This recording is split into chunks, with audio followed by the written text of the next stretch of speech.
إن الحمد لله نحمده ونستعينه ونستغفره ونعوذ بالله من شرور أنفسنا وسيئات أعمالنا. من يهده الله فلا مضل له ومن يضلل فلا هادي له، وأشهد أن لا إله إلا الله وحده لا شريك له، وأشهد أن محمدا عبده ورسوله.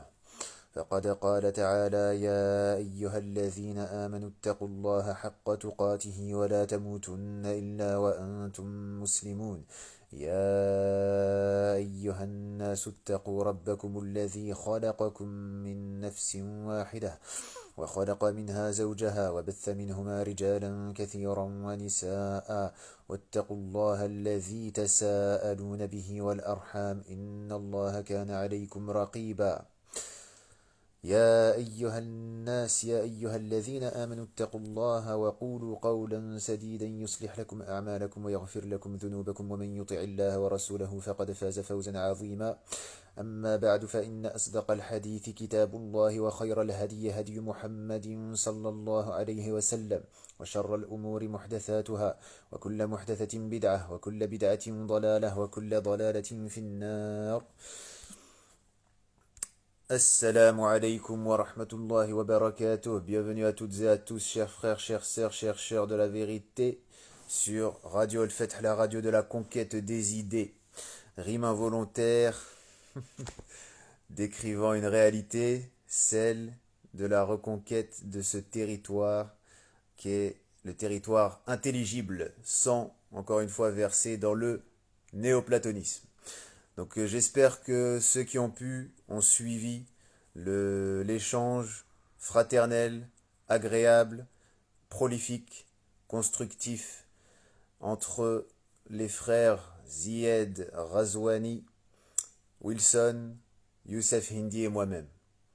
Des échanges comme il est rare d'en voir, des échanges riches, des échanges sérieux, des échanges viril, et non pas comme certains qui préfèrent se cacher derrière des poncifs, véritablement derrière des poncifs, pour couvrir leur stupidité. Ainsi, subhanallah al-azim, c'est le deuxième aujourd'hui, deuxième épisode, on va dire, c'est la deuxième partie de l'analyse concernant la Syrie,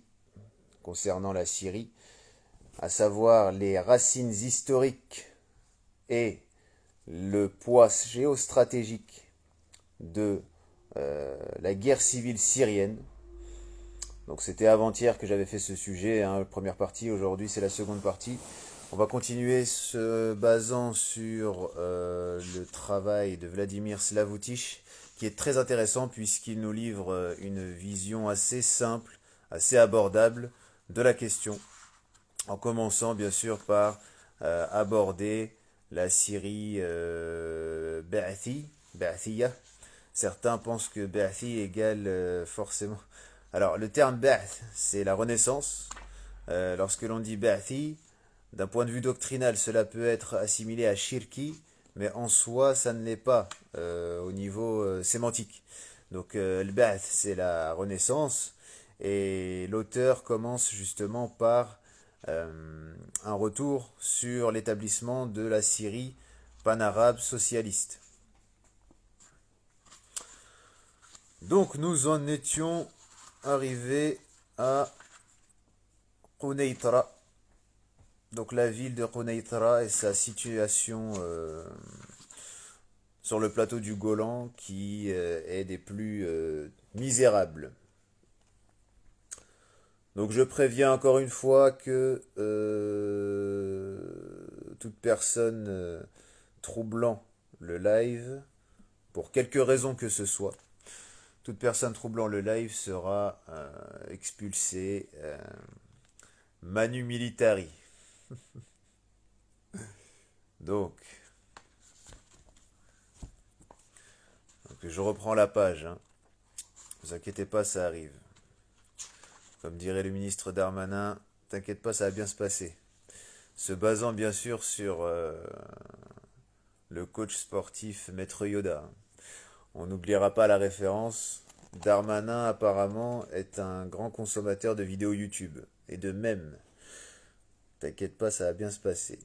Donc, dans la ville morte de Quneitra, le territoire du plateau du Golan constitue la Muhafadha, le gouvernorat syrien. Donc la Muhafadha syrienne Quneitra, dont le centre est placé dans la ville du même nom. Les troupes israéliennes, et c'était là où c'était intéressant la dernière fois, c'était de voir la manière dont l'entité juive, il faut dire les choses telles qu'elles sont, c'est-à-dire l'entité sioniste, c'est bon pour les militants chiito-russes, mais la réalité est que Herzl et ses comparses décrivaient l'État d'Israël, enfin le futur État d'Israël, comme étant l'État juif.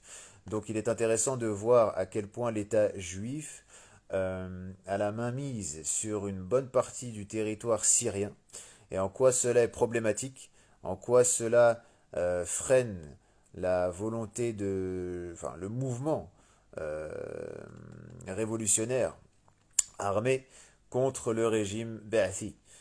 Ici, il n'est pas question d'inciter une quelconque partie à, à poursuivre son but en tant que tel, mais à rester dans l'objectivité historique. Donc la Muhafadha en question est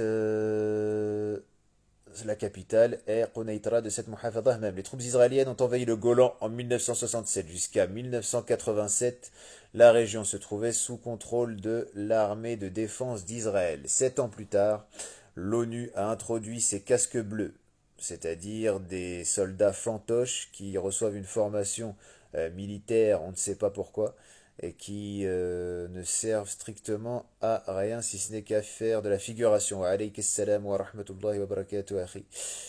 Une ligne de division a été tracée, une zone démilitarisée a été créée directement sur la frontière orientale de la Muhafadha de Quneitra. Des unités spéciales de l'ONU chargées de surveiller la séparation sont basées dans la région. En 1981, la Knesset israélienne a adopté la loi du plateau de Golan. Ça va très vite, donc soyez attentifs parce qu'on ne va pas rester 10 heures sur un live, même si ça peut aller jusqu'à 7 heures, mais 7 heures n'est pas 10 heures. Donc ça va vite. Dans laquelle la Knesset israélienne a adopté la loi du plateau du Golan, dans laquelle a été proclamée de façon unilatérale la souveraineté d'Israël sur ce territoire. Cette annexion a été reconnue invalide par la résolution du Conseil de sécurité de l'ONU a été condamnée par l'Assemblée générale des Nations unies. C'est la ville de Katzrin qui est devenue relativement parlant, le centre du Golan israélien. La majorité de la population non juive sur le Golan est constituée de Druzes qui conservent la nationalité syrienne. On sait tous que cette communauté est une communauté syncrétique où pour eux Allah Azza wa Jal, le nom d'Allah est employé pour désigner la divinité, comme les peuples sémites et arabes en particulier le faisaient même durant la Jahiliyyah et encore avant. Du coup, le fait que les Druzes appellent Dieu Allah ne fait pas d'eux des musulmans. D'ailleurs, ils ne sont pas des musulmans, mais alors vraiment pas. C'est-à-dire que ce soit sur le plan liturgique, dogmatique, qui est prioritaire, ou même éthique, ils n'ont rien de l'islam en tant que tel. Donc si ce ne sont pas des juifs, ce sont des Druzes. Donc la majorité de la population non juive sur le Golan est constituée de Druzes, donc frères des juifs, qui conservent la nationalité syrienne, même s'ils peuvent acquérir la nationalité israélienne. Voilà le problème de l'élite alaouia, de l'élite donc Nusayriya. En Syrie, ils ont certains privilèges, en particulier la garantie d'une formation supérieure gratuite. Il y a 10 ans, donc ce à quoi les sunnites n'ont en aucun cas accès. Alors que ce sont quand même eux, la population est en majorité sunnite, ce sont eux donc le groupe confessionnel majoritaire et ils n'ont pas le droit à autant d'avantages que les cousins des juifs, les cousins dogmatiques des juifs, surtout des juifs locaux, qui ont véritablement influé avec force sur la secte de Ruse, sur l'hérésie de Ruse.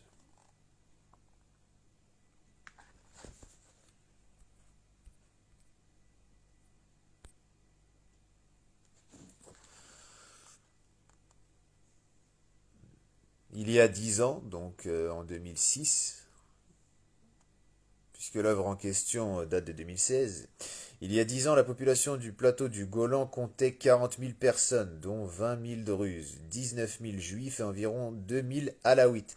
Donc voilà pourquoi le plateau du Golan est entre les mains d'Israël, puisque si ce ne sont des Juifs, ce sont des Druzes ou des Alaouites, donc des Nusayriya, des Nusayrites.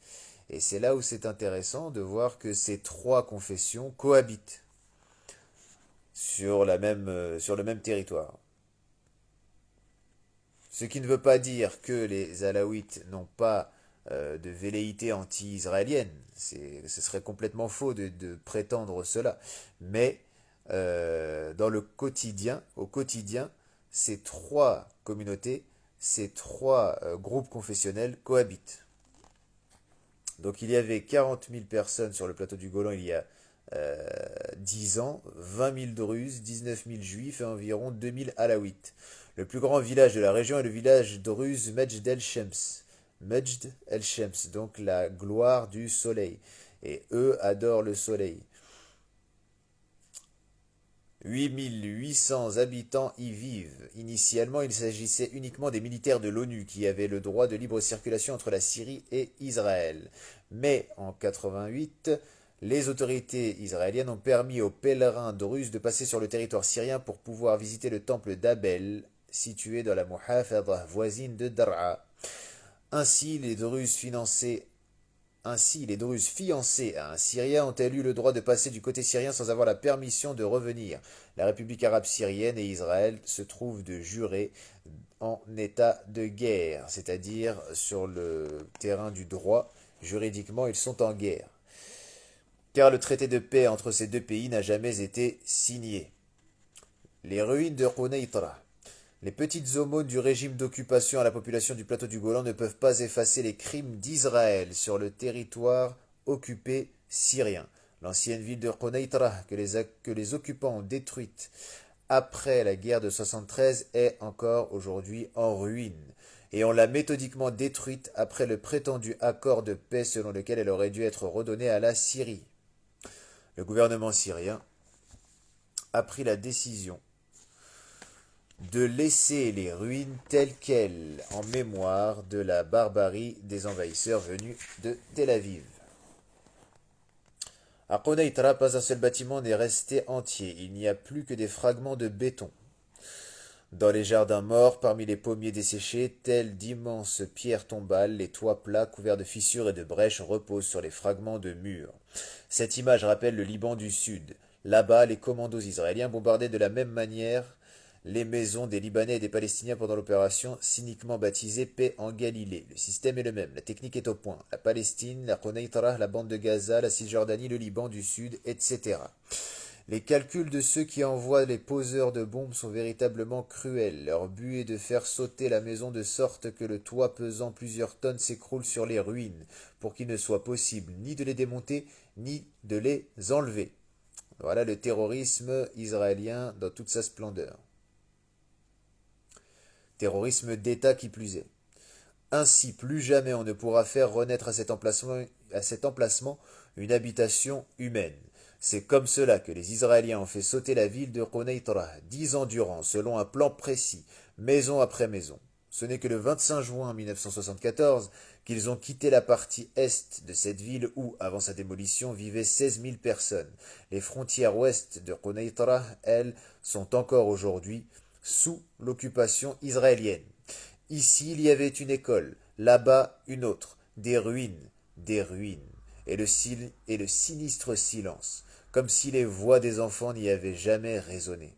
Et là, voici un hôpital, plus exactement le cadre du bâtiment dont les murs sont littéralement criblés de balles et d'obus. Sur ce mur-là, alors tout ça, on n'est même pas encore entré dans la guerre civile syrienne, hein.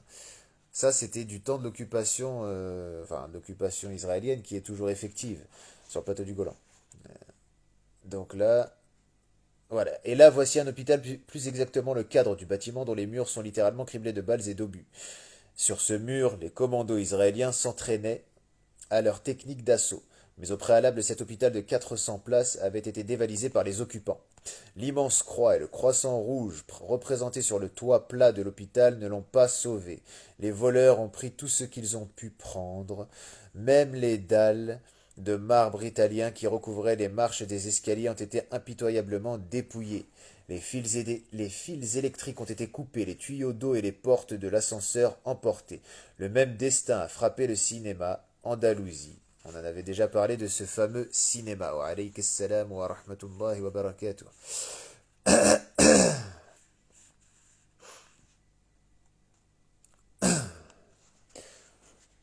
Zone occupée. À 20 mètres de l'Andalousie, donc le cinéma en question, des barbelés entremêlés barrent une route envahie d'herbes. Derrière, à une cinquantaine de mètres, on voit des hérissons de rails soudés. Là-bas, au-dessous de l'arbre, dans une petite bâtisse, il y a un poste israélien. Cette partie-là de Koneitra est toujours occupée. On peut voir depuis le toit de l'Andalousie le panorama tragique de ce qui fut jadis une ville épanouie, fameuse pour ses bocages d'oliviers, ses vergers de pommiers et de cerisiers, pour ses vignes, des ruines et le silence sourd. Le poste numéro 1, ainsi qu'on appelle ici le poste syrien qui bloque la route de Jérusalem, est une petite maisonnette blanche. Des fleurs poussent dans les containers où se trouvaient les missiles israéliens. On peut voir au loin le drapeau israélien flotter au-dessus du toit d'une construction de type baraque, derrière le poste d'observation de l'ONU. Toujours l'ONU qui couvre Israël et ses alliés. Il y a également de vieilles tranchées, des spirales de barbelés et de temps en temps des drapeaux israéliens plantés dans les parapets. C'est la ligne de cessez-le-feu qui passe sur la terre syrienne. En hauteur, sur le plateau du Golan, on voit de puissantes constructions de béton couronnées par de grosses antennes, les radars, les tuyaux des périscopes, comme si une énorme tortue de béton chevauchait les hauteurs dominant Quneitra, la plaine s'étirant jusqu'à Dimashq, Damas même. Il n'y a personne ni aucun mouvement, mais on sent de tout son être que cette tortue sinistre nous examine de tous ses yeux de verre, puissants outils d'observation. Et c'est là où on voit la machine israélienne comme elle est forte et comme elle est bien ficelée. Du moins comment la stratégie guidant cette machine, cette tortue comme dirait l'auteur, euh, est bien ficelée. Donc la stratégie guidant cette machine de guerre. Espoir de renouveau. La seule maisonnette qui est en ordre est celle qui contient les locaux officiels du bureau du gouverneur. Elle fait partie de celles qui sont restées par miracle entières. Le gouverneur se trouve à Damas et vient à Koneitra une fois par semaine pour résoudre les problèmes accumulés dans les villages voisins. Son adjoint y est en permanence, ainsi que le vieux gardien Tawfiq Zaza, l'un des l'un des 6 habitants de Koneitra. La maison de ce dernier a été détruite. Il raconte souvent comment les commandos israéliens ont fait irruption chez lui ont confisqué ses biens, chassé toute sa famille et ont fait sauter la maison. Il garde son sang-froid et son calme, mais c'est cela qui est effrayant. Ce qui est aussi problématique, c'est que le régime syrien fait exactement la même chose sur son propre territoire, puisque là, Quneitra, sur le plateau du Golan, comme on l'a dit, c'est annexé par Israël, donc de juré, ce n'est pas le territoire syrien, mais sur son territoire euh, national, la Syrie fait la même chose, systématiquement, envers les sunnis, Ahlus Sunnah. Donc, nous, on a dit clairement juste avant, et on a lu clairement, que sur le plateau du Golan, cohabitent à la fois juifs, druzes et alaouites, alaouiyah au pluriel. Et ces derniers, donc, qui sont si pauvres, on va dire, si pauvres ascètes, c'est même pas le cas, qui habitent à Quneitra et dont leurs demeures sont détruites, eux, ce sont à des millions d'individus, donc je parle des Alaouiyas, des Nusayriya, ce sont à des millions d'individus qu'ils font subir cela. Bien sûr, dans l'indifférence la plus totale, sauf quand l'ONU, la Ligue arabe, les officines internationales, les officines globalistes sonnent donnent le là et euh, et que des mobilisations internationales voient le jour. Et c'est exactement comme la personne, rahimahullah wa taqabbalah, de Rayyan, qui a été oublié par tout le monde hein, sur les réseaux sociaux. On ne voit quasiment plus rien à son sujet. Et la petite Isra, rahimahullah wa taqabbalaha aïda, ainsi que ses frères et sœurs. Ceux-là, on les a encore plus profondément oubliés. Donc, l'ONU, la Ligue arabe, les instances internationales décident quand est-ce qu'il faut sortir et quand est-ce qu'il faut rentrer à la niche. Et c'est ce que l'on voit justement avec l'exemple de Quneitra, où les Alaouiyas vont se plaindre que les Israéliens détruisent méthodiquement leurs maisons, mais eux-mêmes imitent en réalité leurs grands frères israéliens et font subir la même chose aux Ahlus Sunnah.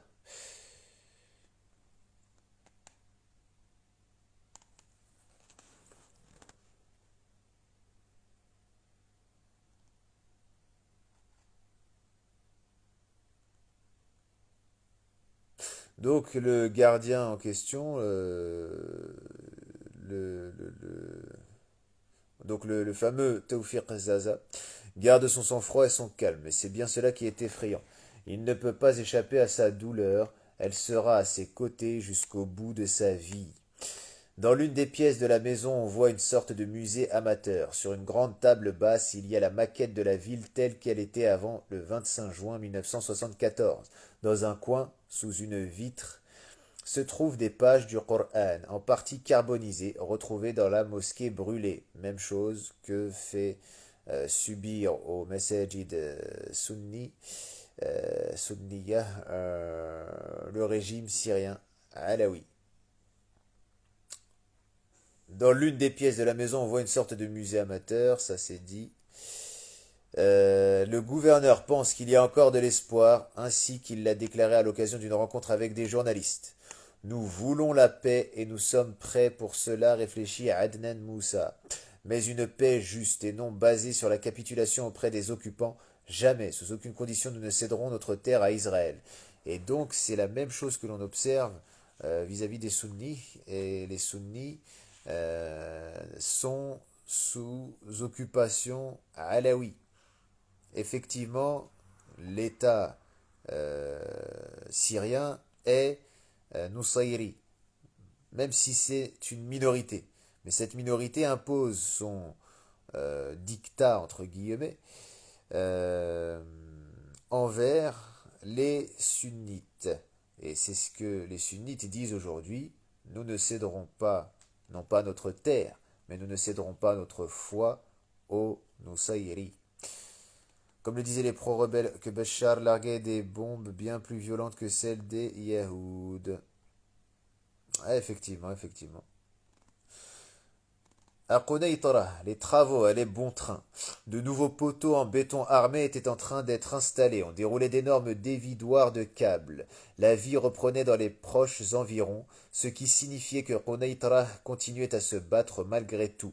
Cela confirmait une fois de plus la confiance du peuple syrien en la libération de sa terre, tôt ou tard.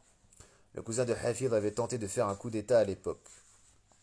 Ah ouais, ça, tu finis vite dans les geôles, dans les geôles où même Amnesty International n'ose pas faire de reportage. Donc, je suis un arabe syrien. Il est impossible de comprendre la situation complexe de la Syrie. Donc, voilà pourquoi je prends le temps de toute façon, c'est l'intitulé hein, de l'intervention, c'est l'intitulé du cours même, à savoir euh, les origines historiques, les racines historiques de la guerre civile, les racines historiques et le poids géostratégique de la guerre civile syrienne. Donc voilà pourquoi il est question véritablement de faire tout, tout l'historique. Donc il est impossible de comprendre la situation complexe de la Syrie sans appréhender son histoire, les particularités du caractère et du comportement social des Syriens, leur identité propre conservée même à la croisée des civilisations.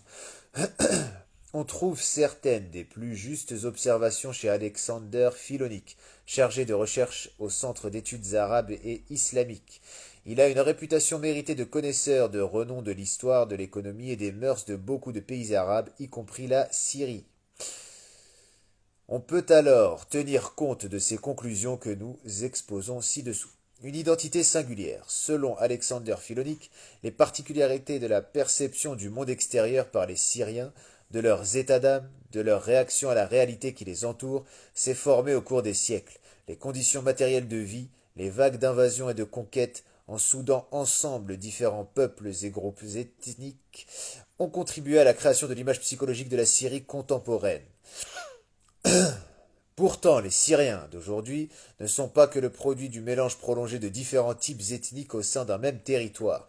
Leur milieu de vie a eu une influence puissante sur eux, tout comme la ruralité en Afghanistan. La nature des déserts et des steppes qui couvrent une partie importante du pays a influencé l'ethnopsychologie d'une grande partie des Syriens. Retenez bien le terme ethnopsychologie. Durant la seconde moitié du siècle dernier, on a vu leur mode de vie changer drastiquement. Le développement économique, la croissance accélérée des villes, les migrations intenses, l'élargissement de la sphère de la communication culturelle ont facilité les contacts entre les habitants des différentes régions du pays, ce qui a contribué au nivellement et à la formation du type psychologique national d'un arabe syrien moyen.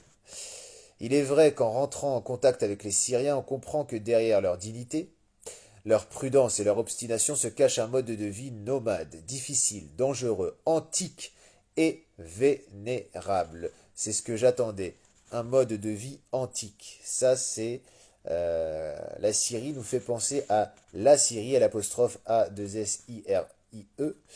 Euh, pardon, 2SYRIE. Le premier empire assyrien ainsi que le second où justement nous avions une civilisation brillante, Elam également, et d'autres civilisations de ce type-là qui, au Chem, en Syrie, ont posé les jalons d'une culture plurimillénaire qui ne s'effacera pas. Et entre autres, c'est pour cela que le prophète sallam, parle tant de l'importance du Shem. C'est que le Shem, pourquoi la foi y sera présente à la fin des temps et seulement là-bas, avec bien sûr le Yémen, avec bien sûr d'autres régions, mais en particulier le Shem, puisque le Shem s'avère être une zone géographique aux arcanes, aux racines civilisationnelles des plus solides. Donc le socle syrien est très solide. Et c'est pour ça que malgré les guerres, malgré les destructions, puis les reconstructions à l'infini, la Syrie demeure la Syrie. Et si vous voyagez en Syrie, puisque actuellement le tourisme euh, est de nouveau accessible, même si c'est complexe avec les mesures sanitaires et avec la continuité du conflit civil syrien, lorsque nous aurons tous l'occasion, bi'idhnillah, d'y voyager tranquillement, nous nous rendrons compte que le peuple syrien demeure intègre et ses racines demeurent solides. Même si la peur des civils vis-à-vis du recours à la puissance militaire amène une bonne partie des Madaniyoun, bien sûr, à se soumettre aux puissances présentes, en présence. Donc un mode de vie antique, comme en Égypte. Ah, de toute façon, c'est la Mésopotamie et l'Égypte. Ah oui, non, le baraka, euh, on la ressent, clairement.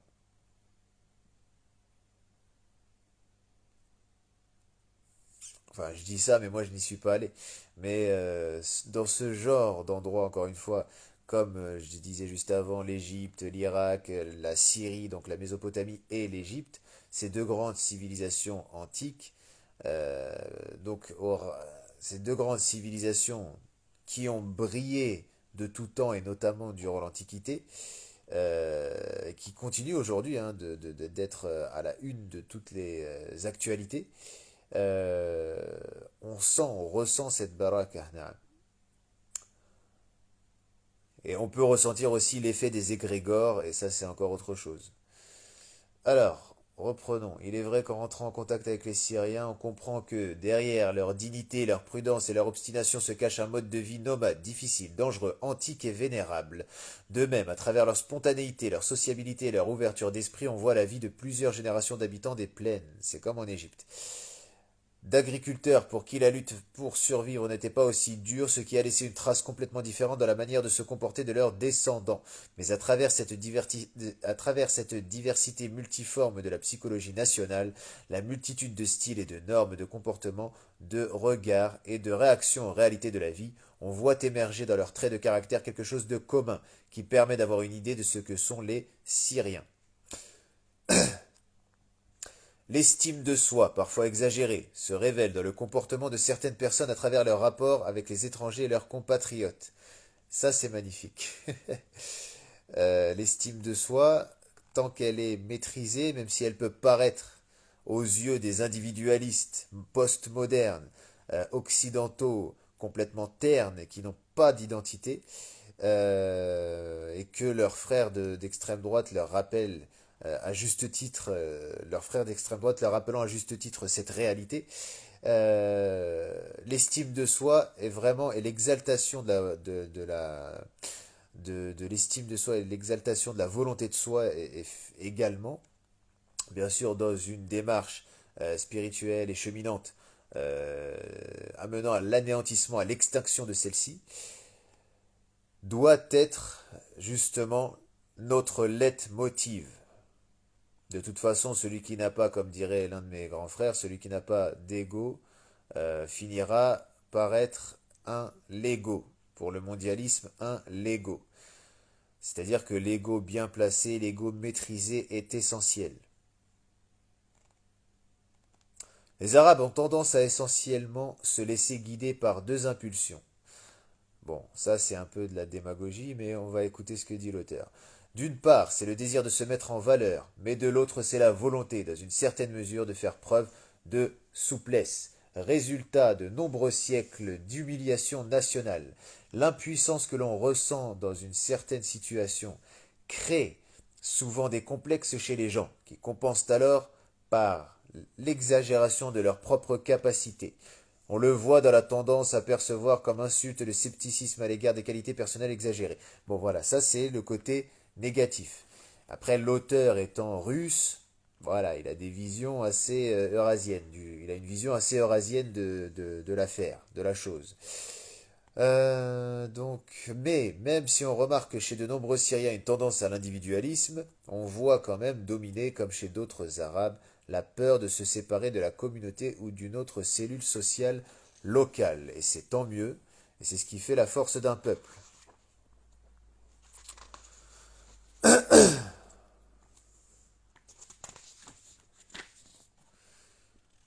Donc la crainte de la part des Arabes de rester seuls avec la cruauté du monde, les dures conditions. Alors attendez, puisque là j'ai. Hop, excusez-moi. Je mets de côté cet ouvrage Histoire de l'islam, donc, oui, Histoire de l'islam. Et cet autre ouvrage de Gabriel Martinez-Gros, qu'on abordera également aussi après, dont Fascination pour le djihad, qui explique aussi en partie la guerre civile syrienne. Bon, pour pas mélanger les lectures, je l'ai mis là et j'y reviendrai après. Donc, seul à seul avec la cruauté du monde, les Arabes ont crainte de cela, les Syriens en particulier, c'est ce qu'il dit. Les dures conditions de la vie de tous les jours, la pauvreté et autres vices de la société, de ne pas être en sécurité face aux aléas de la vie, l'absence de sentiment de sécurité sociale qui appartient à des temps pas si lointains, la peur face aux difficultés, la peur face aux difficultés de la vie peuvent apporter un élément d'instabilité à leur caractère. Naturellement, les gens au tempérament du Sud ne sont pas privés d'émotivité, d'irritabilité et d'explosivité.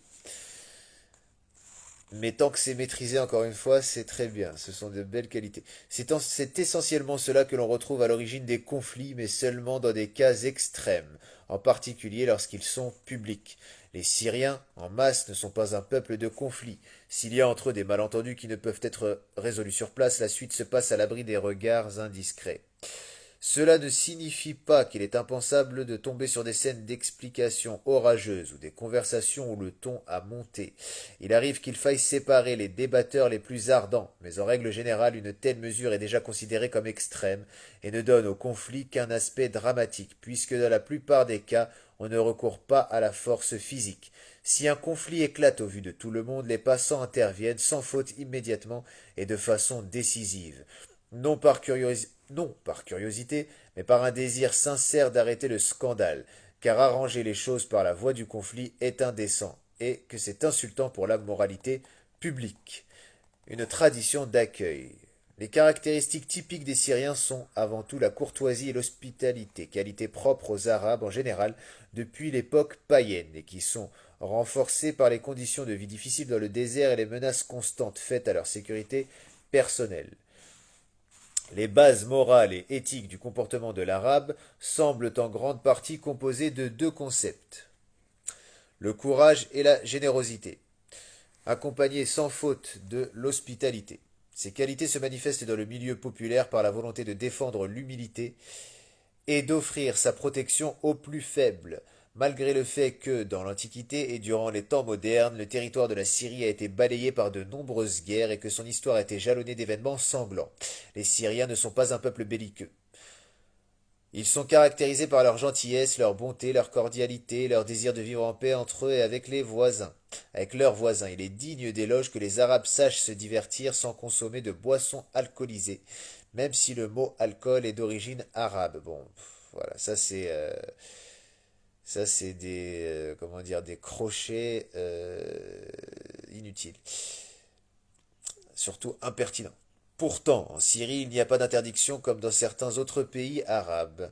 On ne voit pas de gens ivres dans les rues. Donc, voici. Oui, donc l'auteur explique que le Coran interdit la consommation d'alcool et depuis des centaines d'années, cette interdiction a été extrêmement efficace. Maintenant, bien que les restrictions religieuses ne soient pas affaiblies, de plus en plus de gens s'attachent à la boisson.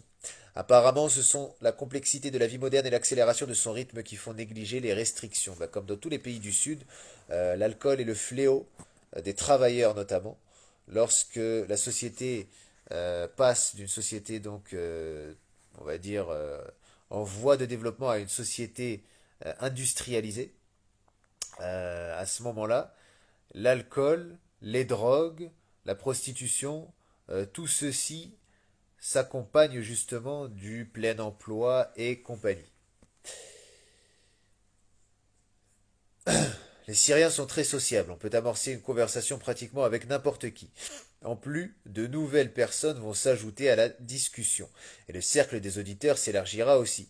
Presque tous les Syriens instruits sont au courant de l'actualité politique de la région et des événements de la vie du pays, connaissent la disposition des forces et sont prêts à discuter indéfiniment des détails de la situation. Car ce sont leurs propres intérêts qui sont touchés, leur destin personnel et souvent la conversation prend un caractère émotionnel.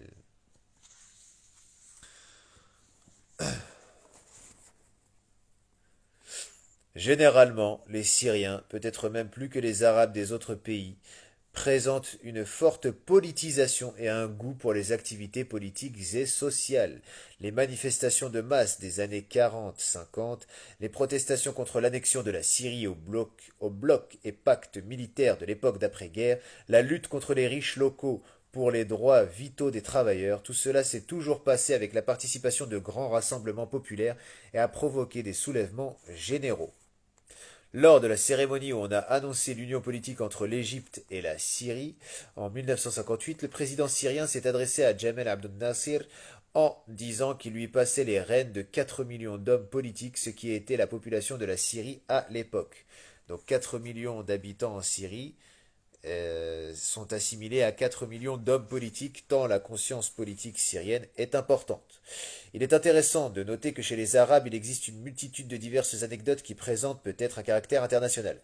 Mais les anecdotes liées à la longue rivalité entre les habitants, par exemple, des villes Homs et Hama, Hims et Hama, on dit Homs en français, on écrit Homs, mais c'est Hims, ne sont pas moins populaires. Dans de nombreuses plaisanteries, les citoyens de Hims apparaissent comme de grands niais qu'il est facile d'abuser, les natifs de Hama comme des gens intelligents, audacieux, visionnaires et rusés. Deux histoires récentes de ce genre provoquent des éclats de rire chez les Syriens. Les habitants de Hama demandent pourquoi les écoliers de Hims font leurs devoirs dans les caves des maisons et répondent eux-mêmes pour avoir des connaissances plus approfondies. Il y a aussi des plaisanteries plus méchantes. Deux personnes de Hims ont décidé de fabriquer un canon et de tirer sur Hama, mais ils ont mis trop de poudre et le canon a explosé, tuant beaucoup de spectateurs. Alors l'un dit à l'autre: Regarde, si on a autant de morts ici, ça veut dire que leurs pertes sont encore plus grandes. La capacité à bien s'entendre avec les autres a apparemment de véritables raisons historiques. Un peuple de commerçants. Il n'y a rien de surprenant dans le fait qu'étant impliqués activement dans le commerce caravanier et maritime, source de prospérité pour eux, les Syriens sont depuis toujours conscients qu'ils n'auraient jamais pu avoir un tel succès dans le commerce s'ils démontraient de l'entêtement, de l'arrogance et autres caractéristiques de ce genre à l'égard du flux varié de personnes qui passaient, chargées de marchandises à travers le territoire de leur patrie. Les Syriens, comme les Arabes en général, ont un fort esprit de compétition et de concurrence, ce qui ne peut passer inaperçu car il se manifeste dans toute une variété de situations. Par ailleurs, l'introduction de divers signes de distinction, d'attributs honorables, de récompenses, de prix sélectifs crée immédiatement chez les humains le désir d'obtenir ces gratifications indiquant qu'on domine les autres. Et les Syriens peuvent être très persévérants et insistants pour atteindre leur but. Là, on parle de l'éloge commercial, bien sûr. Dans les villes, il y a beaucoup de marchands. Alors, dans les villes, il y a beaucoup de marchands de commerce au détail, de vendeurs ambulants, de petites boutiques et de magasins où, malgré leur taille minuscule et le chiffre d'affaires clairement faible, il y a deux, trois, voire plus de vendeurs. Bien sûr, cela est une conséquence non seulement du penchant pour le commerce, mais aussi de facteurs beaucoup plus terre-à-terre, tels que le chômage, qui poussent les gens en bonne santé à passer leur temps derrière un comptoir et non pas à participer à un travail productif. C'est les conséquences justement de la fin du plein emploi et de tout ce qui a, de tout ce qui a trait à une situation de croissance, de pleine croissance. Les Syriens se distinguent par leur nature impassible et patiente, comme s'ils incarnaient l'un des commandements du prophète. Ils se livrent relativement rarement à la mélancolie et préfèrent la résolution pacifique à celle des conflits. Donc je fais une petite pause, je reviens dans 5 minutes. A tout de suite.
Donc de retour, nous continuons la lecture.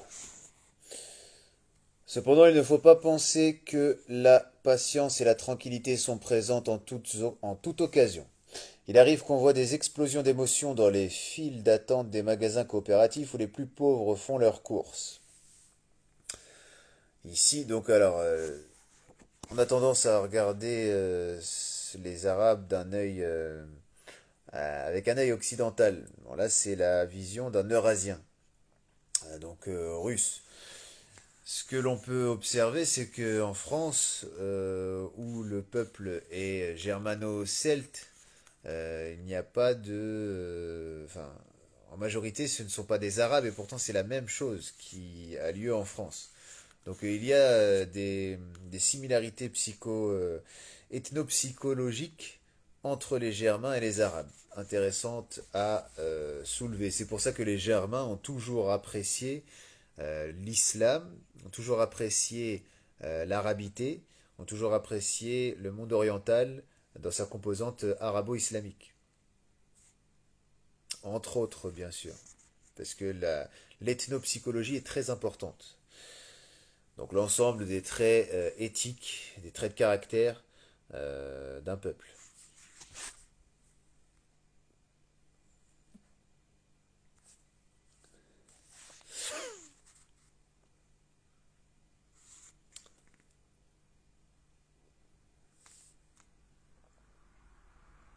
Donc ici, les gens se préoccupent rarement de produire une bonne impression. Ils n'en ont cure. Il n'y a pas de cruauté dans le caractère des Syriens, mais ce trait n'a rien de commun avec la miséricorde et la complaisance. Les événements récents montrent que les Syriens ne prennent pas en compte les victimes lorsqu'il s'agit de la défense de la patrie, de la sauvegarde de la souveraineté nationale ou de l'autonomie politique. De plus, dans les moments critiques, ils peuvent faire preuve de cruauté, comme cela a été pleinement démontré au début des années 80 à Hama.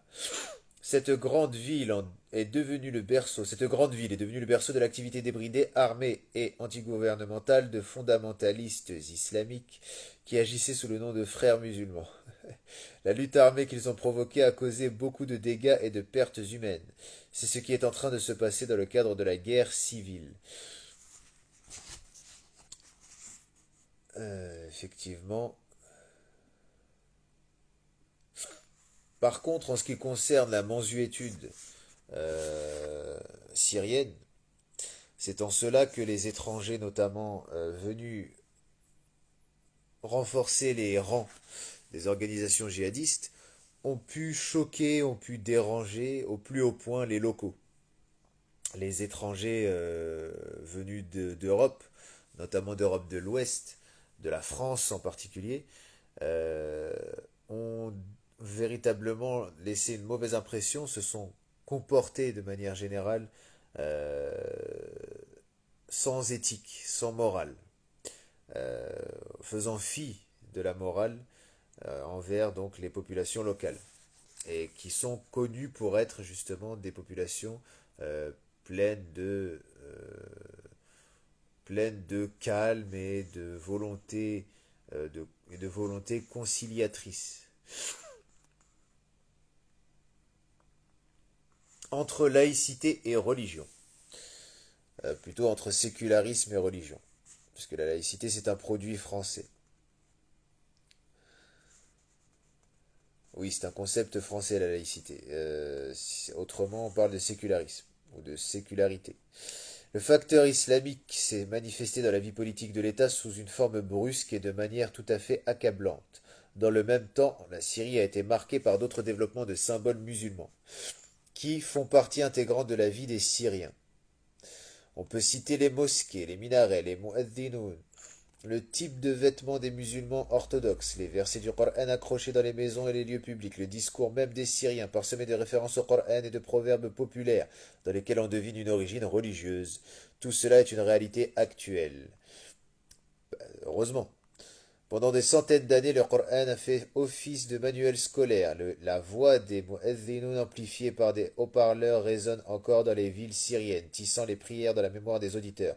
Les vœux de santé, de succès. D'ailleurs, masha'Allah, quoi qu'il en soit, en terre d'islam, il y a toujours la voix du mu'adhdhin qui résonne malgré les conflits, et c'est très intéressant de manière anecdotique, quand on observe justement, quand on visionne des documentaires, par exemple, en tant que tel, c'est pas ma tasse de thé, mais accessoirement, ça peut être intéressant, ça peut avoir une portée pédagogique. On se rend compte que malgré le paysage en ruine, le mu'adhin fait toujours le adhan.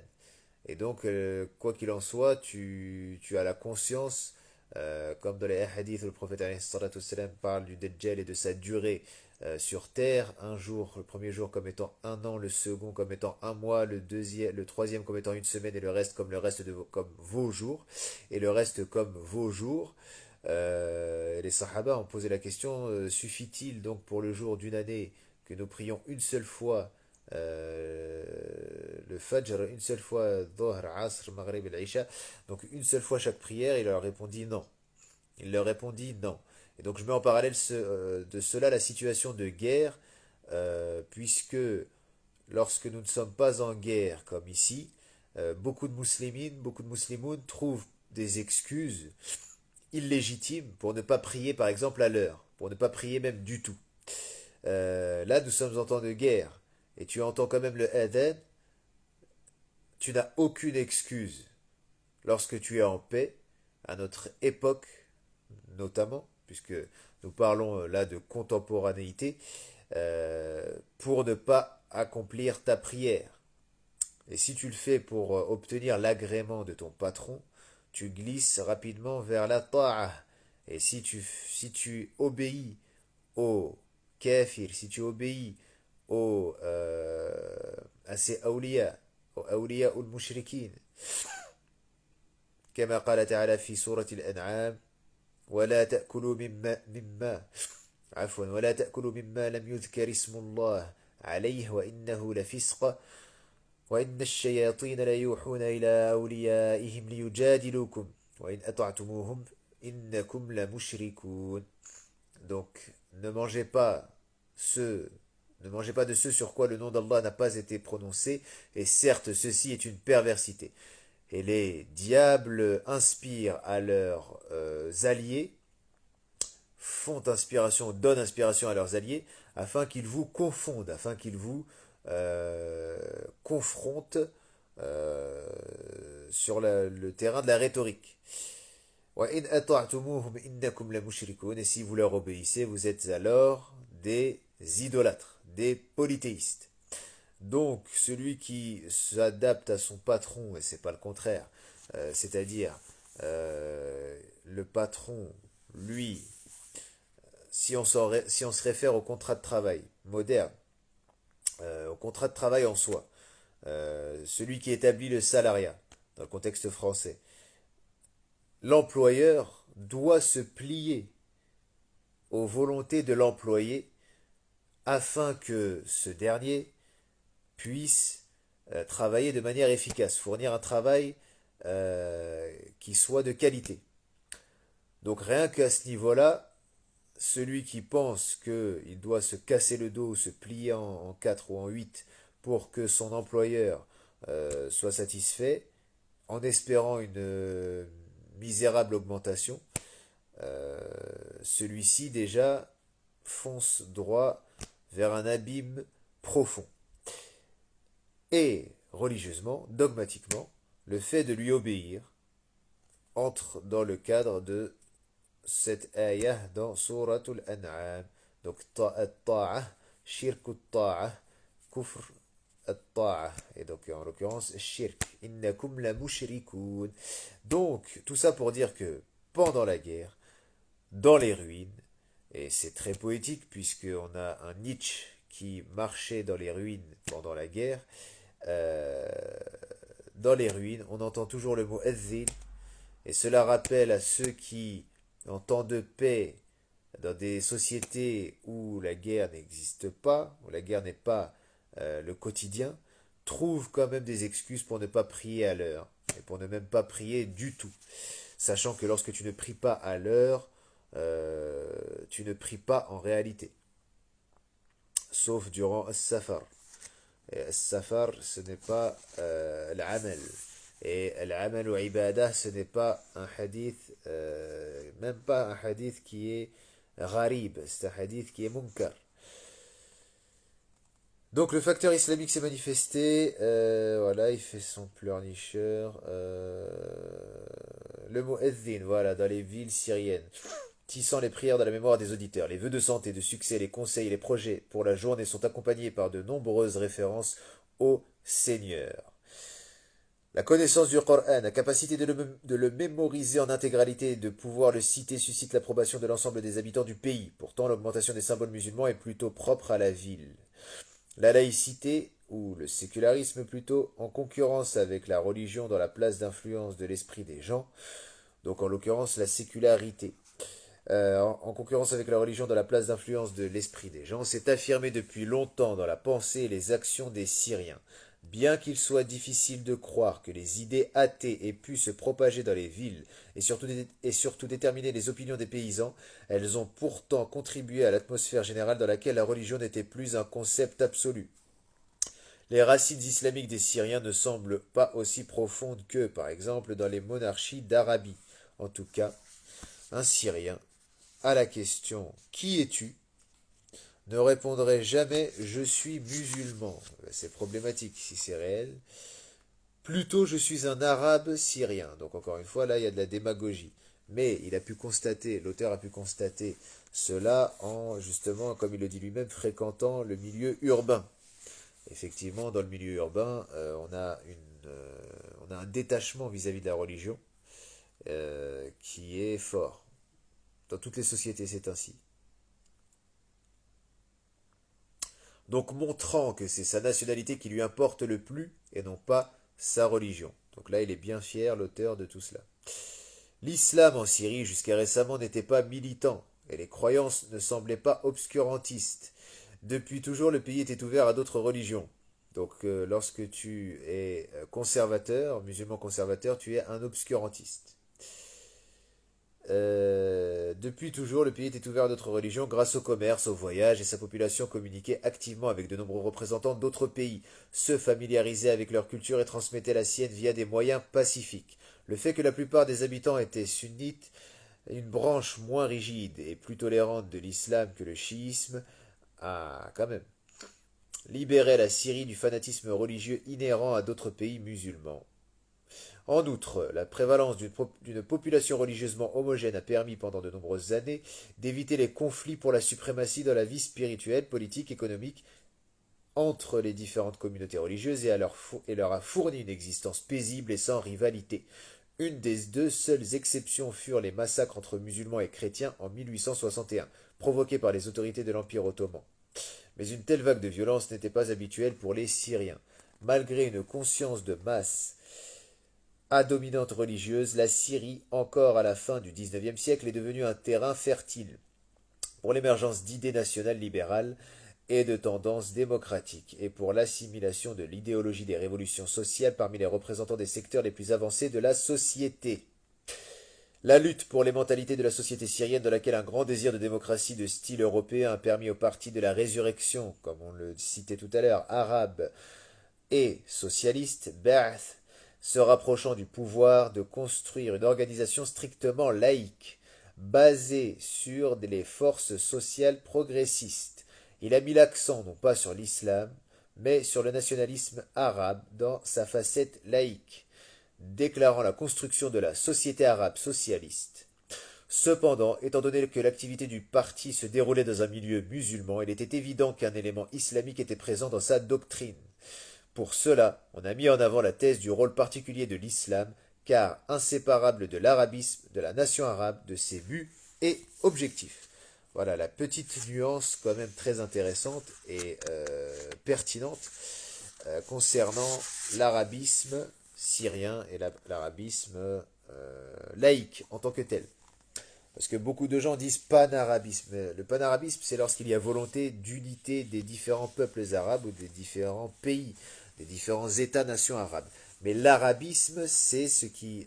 l'arabisme, donc ici, on a évoqué l'arabisme laïque, mais l'arabisme en soi, c'est la volonté, c'est l'attitude, c'est le mouvement, la démarche intellectuelle consistant à essentialiser l'arabité, non pas d'un point de vue, comment dire, euh, conquérant. C'est lorsque l'on passe au panarabisme qu'il est question de conquérir, mais dans un esprit identitaire et culturel avant tout, bien sûr. De la guerre des 6 jours au Septembre noir, le chercheur américain Michael Oren a bien constaté dans sa volumineuse monographie 6 jours de guerre que de nombreux conflits et initiatives de paix au Proche-Orient, la guerre de Kippour, le Septembre noir, la guerre du Liban, les accords du camp David, d'Oslo, les intifadas, ont été le résultat de 6 jours de tension en juin 1967. C'est simplement à cause des 6 jours de la guerre de 67, donc selon l'auteur, que l'ensemble des conflits euh, qui vont suivre, ou des situations de guerre qui vont suivre au Moyen-Orient, euh, ont eu lieu. Donc effectivement, les conflits poussés par Israël, inspirés par Israël, soutenus par Israël, amènent toujours à une situation, débouche sur une situation conflictuelle sans fin. Effectivement, tout ce qui a trait à la martialité au Proche-Orient ne peut pas être euh, séparé de la réalité israélienne, ne peut pas être euh, dénaturé, ou plutôt l'analyse. On ne peut pas dénaturer l'analyse, on ne peut pas retirer l'élément israélien, l'élément juif, à la question de la conflictualité au Proche-Orient. C'est clair, net et précis.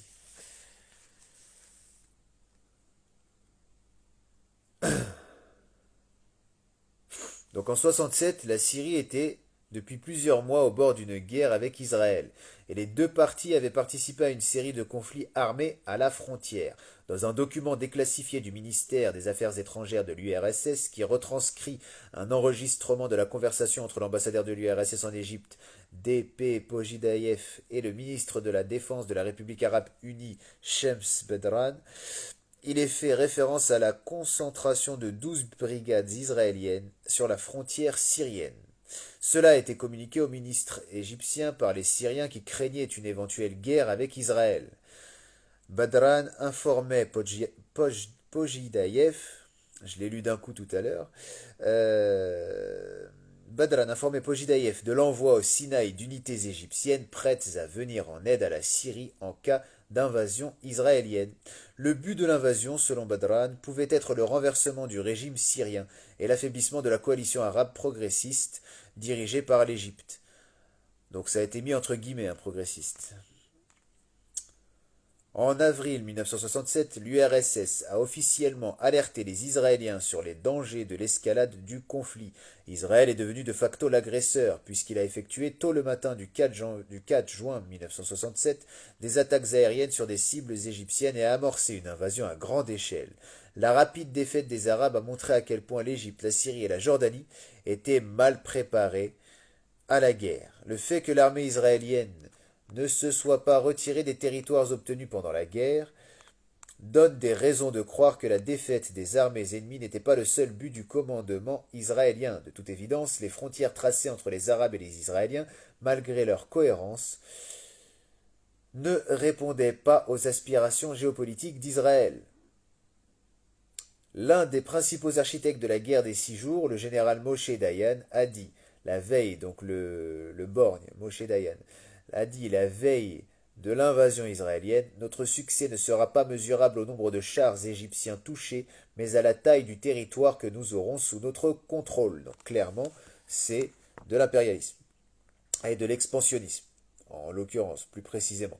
Le plateau du Golan avait également une importance militaire et stratégique pour Tel Aviv, et donc Quneitra, etc.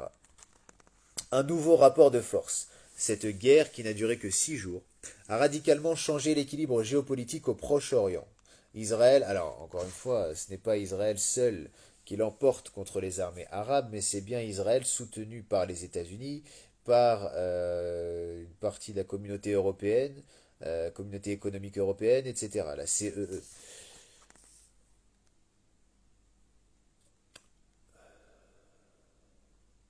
Et pour les conflits précédents, la CECA. Et aujourd'hui, l'Union européenne, tout simplement. Euh, donc Israël a gagné et presque multiplié son territoire par 4 en occupant la péninsule du Sinaï, 60 000 km², et la bande de Gaza, 360 km². La mise en place d'un contrôle sur Jérusalem a une importance symbolique.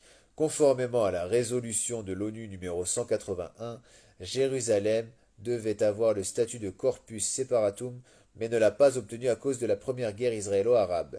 Il est donc resté partagé entre Israël et la Jordanie jusqu'en 1967. Al-Quds, Jérusalem. La question de Jérusalem peut être considérée comme l'une des plus aiguës et difficilement solvables dans les relations israélo-palestiniennes.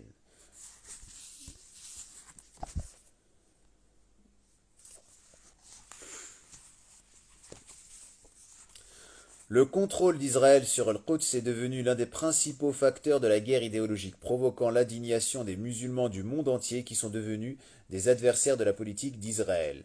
Bien que l'administration israélienne ait promis de ne pas interférer dans la gestion des lieux saints, alors contrôlés par les 3 communautés religieuses de Jérusalem, le fait même d'avoir un contrôle non musulman sur la ville sainte était perçu par les adeptes du Coran comme une humiliation. Donc ça c'est encore une fois l'auteur. En 1980, Jérusalem a été déclarée capitale unique et indivisible d'Israël. Donc pour ceux qui se réveillent quand Trump signe de nouveaux papiers allant en ce sens, euh, que ces personnes-là soient conscientes encore une fois que Jérusalem est capitale d'Israël depuis 1980. En ce qui concerne les autres territoires, à la fin des années 70, une partie d'entre eux a été retournée à l'Égypte dans le cadre d'accords de paix, la péninsule du Sinaï. Une autre partie a été annexée, le plateau du Golan, avec Koneitra encore une fois qui connaît toujours cette situation. Une partie a gardé un statut indéterminé du point de vue juridique, la bande de Gaza et la Cisjordanie. Pour parler de l'incertitude du statut des territoires palestiniens occupés, il convient de noter que la situation est unique au monde. Depuis 1967, sous le contrôle des troupes israéliennes, se trouvent des terres habitées par une population qui ne possède pas la nationalité israélienne et n'a donc pas de droit. Vous voyez comme c'est bien ficelé.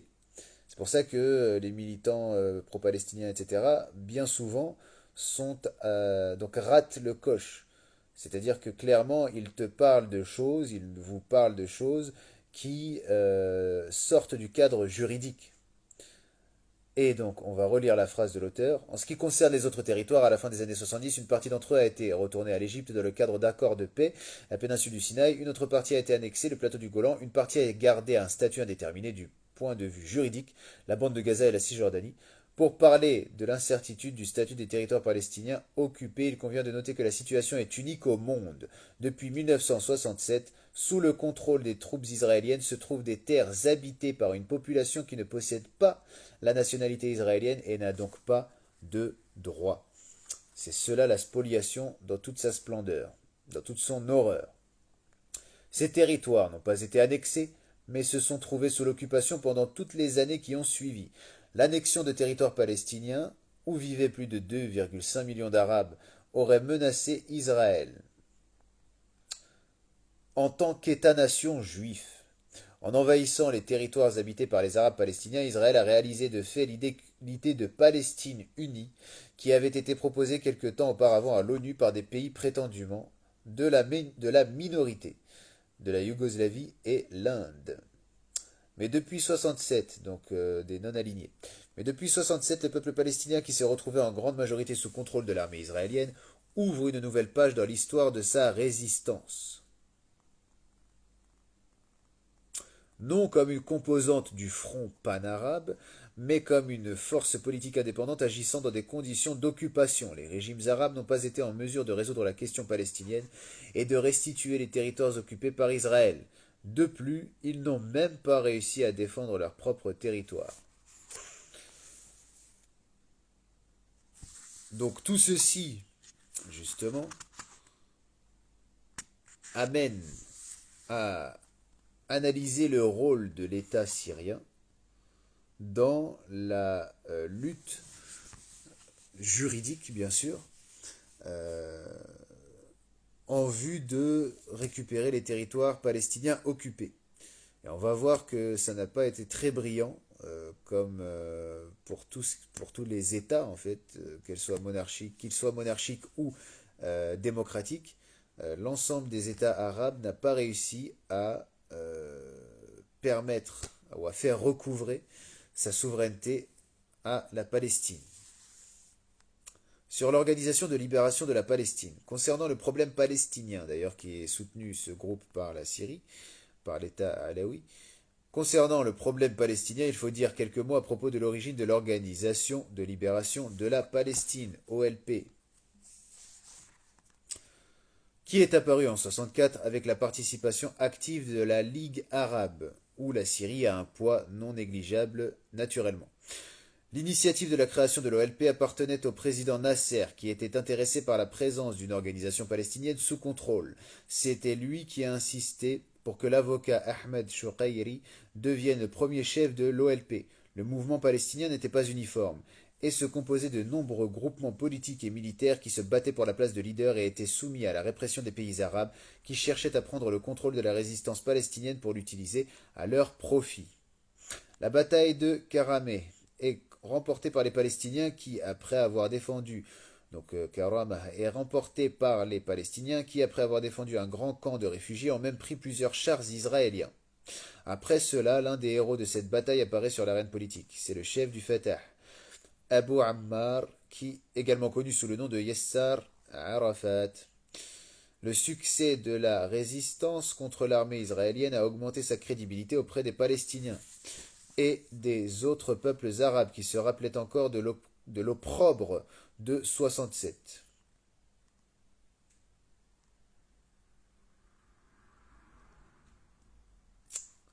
En juillet 68, lors du 4e congrès palestinien, Arafat est devenu le chef de l'OLP et le Fatah s'est placé en tête de l'ensemble de la résistance palestinienne.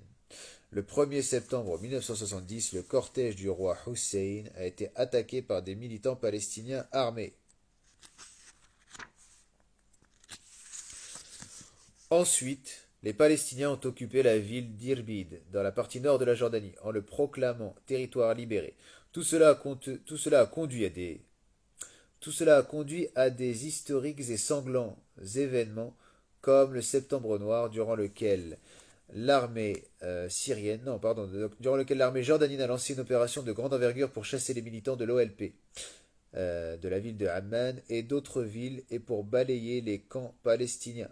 Les troupes syriennes et irakiennes ont participé au conflit. Cette nouvelle escalade des combats en Jordanie a été lourde de conséquences pour tous les États arabes voisins et a même conduit à l'élimination de l'OLP en tant qu'organisation.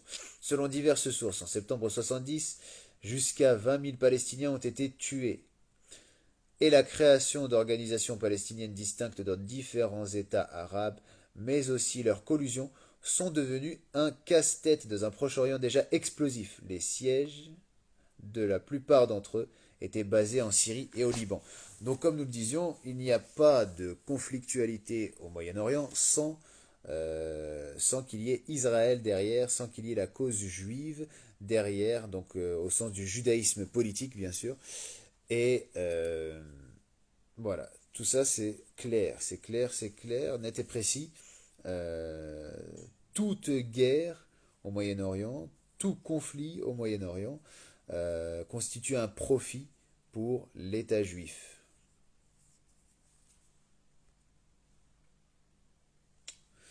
Est-ce que Mohammed Ibrahim, alors, parce que je réexplique Là, on est encore dans la partie racines historiques de la guerre civile. Donc, on n'est pas encore arrivé au stade de la, du poids, donc de l'aspect géostratégique de la guerre civile. Nous sommes encore dans les racines, nous sommes encore au niveau des racines, nous sommes encore au niveau de la genèse, on va dire, euh, de cette guerre civile, des plus terribles bien sûr. Un conflit que le territoire syrien n'aura pas connu depuis peut-être des siècles, si l'on se réfère encore une fois euh, à la situation historique, à la situation géographique et stratégique de la Syrie. Donc est-ce que mon frère Mohamed Ibrahim déjà va mieux par rapport à sa fatigue, par rapport à son... Tu as été touché du Covid. Est-ce que tu es toujours dans le chat, puisque moi je te vois présent. Si cela t'intéresse, que tu viennes. Voilà.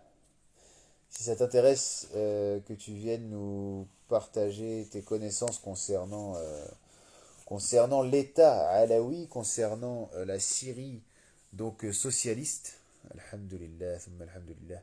Concernant la Syrie socialiste, arabe socialiste, donc à la fois basée sur l'arabisme, encore une fois que j'ai bien, dont j'ai bien mis en exergue la différence vis-à-vis du pan-arabisme. Donc, si tu as cela à dire, si tu as des commentaires à amener, à apporter, tafaddal, Akhi Mohammed.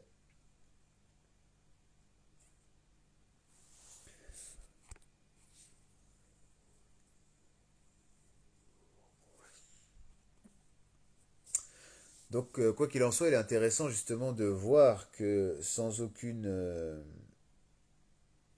attitude, sans aucune visée obsessionnelle concernant la question juive, encore une fois au sens du judaïsme politique, de ce courant politique donc se revendiquant d'une certaine judaïcité, il est nécessaire donc de comprendre que l'État syrien actuel, Alaoui Nusayri, n'a fait qu'imiter l'État israélien, n'a fait qu'imiter euh, euh, la persécution qu'a imposée, qu'a menée le régime israélien, l'État israélien contre les habitants de Qonaitra, ceux du plateau du Golan, puisque là on est dans le cadre syrien.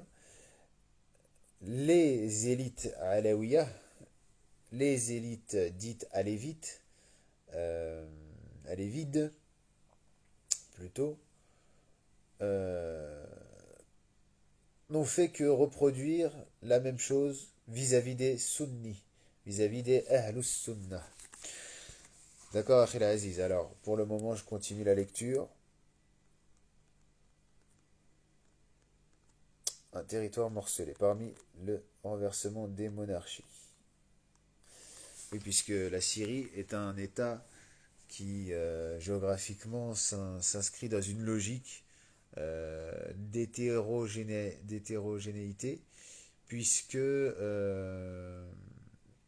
puisque la plupart des régimes voisins sont des monarchies. Et la Syrie, non. Donc rappelons qu'après l'effondrement de l'Empire ottoman, les terres arabes ont été réparties entre les États mandataires conformément à l'accord secret Sykes-Picot. Les Français ont obtenu la Syrie et le Liban contemporains. La Grande-Bretagne a reçu la Palestine avec la Transjordanie et l'Irak qui comprenait également le Wilayatul Mawsil, donc la région, le nome de Mossoul. Auparavant, promis à la France. Cette dernière avait accepté cette modification à la condition que Faisal ne gouverne pas Dimashq, Damas.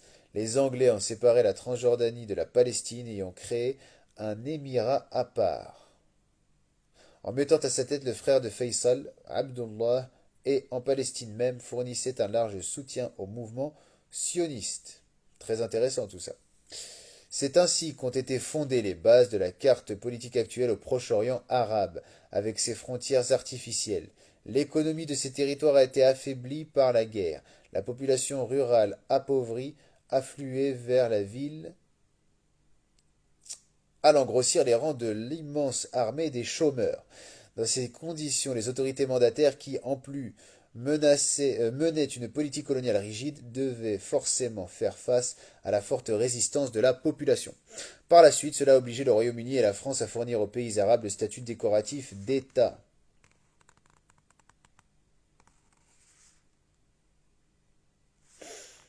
Un territoire morcelé. En ce qui concerne la Syrie, les autorités françaises y menaient une politique de désintégration.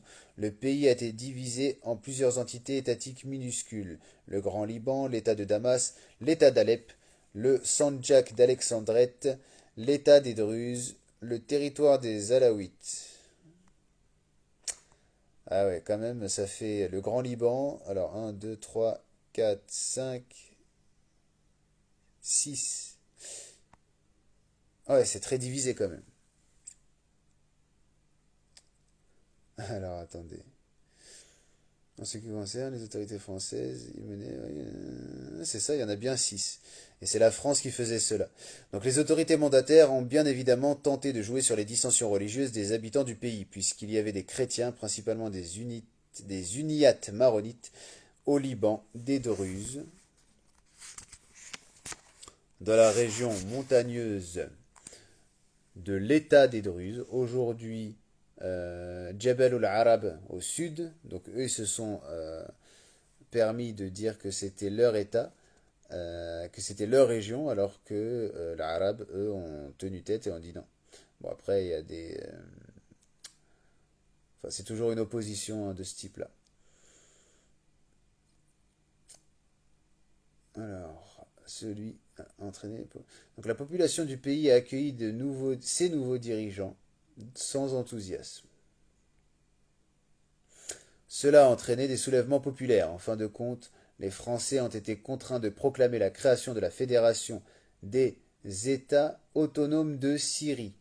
Donc ils voulaient refaire un peu comme les États latins d'Orient. Bah, c'est une croisade, hein, il faut le dire. Qui n'a pas existé longtemps non plus. Après des bouleversements sociaux permanents, les Syriens se sont débarrassés du contrôle français.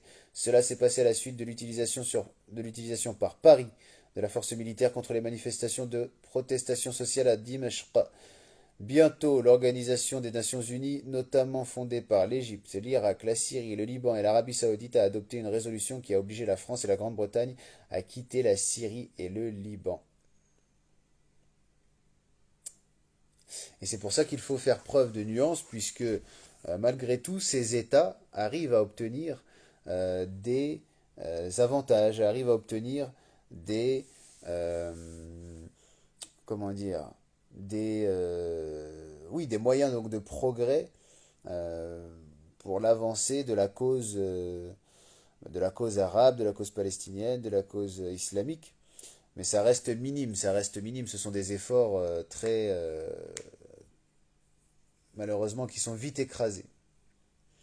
Je sais que la Syrie a de très vagues différences ethniques entre les Nusayri, les Alaouiyas, les Druzes et même de nombreux Perses. Même les chrétiens en Palestine ont été délaissés par les autres chrétiens d'Europe. Effectivement, et euh, comme tu l'as dit, il y a des différences. Il y a des différences entre eux. Euh, mais il n'y a pas de solidarité, voilà, effectivement, de la part enfin, des représentants du christianisme en Europe en ce qui concerne la situation de leurs semblables en Orient.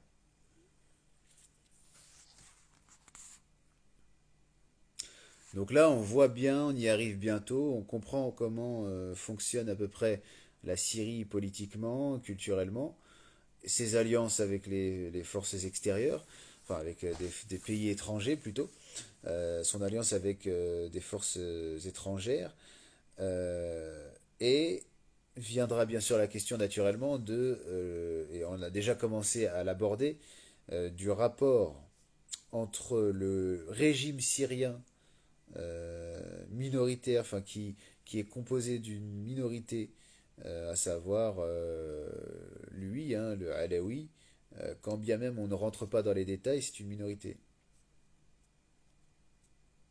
Et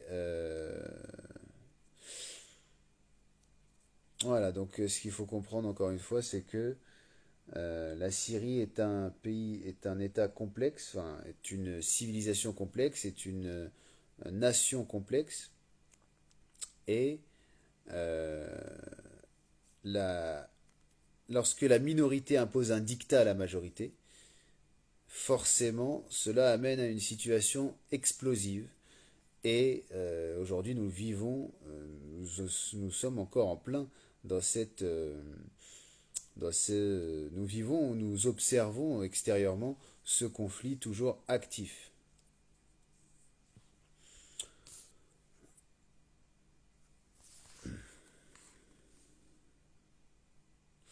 Donc des bouleversements politiques. La formation des opinions politiques de Hafid al-Assad et de ses associés sans aucun doute été influencée et par la crise de Suez et par la création de l'Organisation de libération de la Palestine et les coups d'État qui ont éclaté. L'organisation Les Officiers libres qui a renversé la monarchie en Égypte, dirigée par le lieutenant-colonel Jamal Abdel Nasser, a mis le cap sur une transformation socio-économique radicale, le renforcement de l'indépendance, le rapprochement avec l'Union soviétique et a obtenu le retrait des troupes britanniques du pays. Donc ça, c'est l'Égypte. Le régime de Nasser s'est aussi activement mis à soutenir les mouvements de libération nationale dans d'autres pays, comme par exemple en Algérie. La nationalisation du canal de Suez le 26 juillet 1956, suivie par l'agression tripartite de la Grande-Bretagne, de la France et d'Israël, se sont soldées par une grande victoire politique de Nasser, ce qui a rendu sa personnalité et son orientation politique extrêmement populaire au Proche-Orient. La révolution égyptienne et ses succès ont produit dans la région un effet domino. Le 14 juillet 1958, en Irak, les généraux de Abdul Karim Qasim et Abdul Salam Arif ont réalisé un coup d'État militaire. La monarchie a été renversée. Le roi Faisal II, le régent Abdullah et le premier ministre Nouri Saïd, le partenaire de longue date et fiable des Anglais, ont été tués. Tous ceux qui ont été cités. Les nouveaux dirigeants ont proclamé la République d'Irak et, comme l'Égypte, se sont mis à une politique extérieure autonome. En septembre 62, un groupe d'officiers dirigé par Abdullah as-Sallal a renversé l'imamah du Yémen du Nord. Donc en 62, il y avait encore un État islamique au Yémen, qui existait depuis la fin de la Première Guerre mondiale. Ouais, pas tant que ça finalement.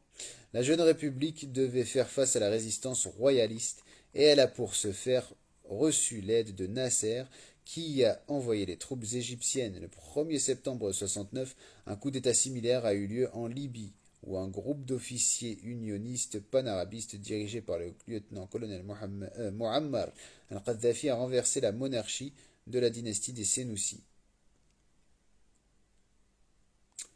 Bah oui, ça c'était donc en 69.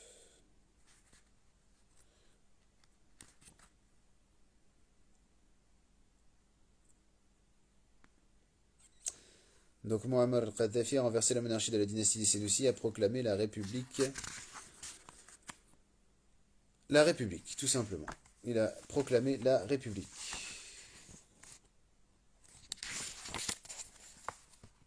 Il a obtenu le retrait des bases militaires étrangères, a nationalisé les entreprises étrangères, a établi le contrôle de l'État sur les ressources pétrolières et a mis le cap vers le renforcement du secteur public dans l'économie.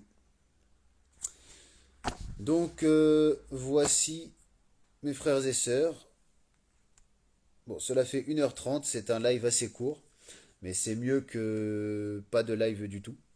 Voilà, donc je me repose actuellement aussi, je prends un peu de mon temps à m'accorder pour le repos, pour reposer les méninges qui sont très actifs quotidiennement. Donc je me retire après cette progression dans notre analyse des racines historiques, dans notre approche des racines historiques de la guerre civile. Donc on arrive bientôt au poids géostratégique de cette dernière. هذا والحمد لله رب العالمين سبحانك اللهم وبحمدك نشهد أن لا إله إلا أنت نستغفرك ونتوب إليك السلام عليكم ورحمة الله وبركاته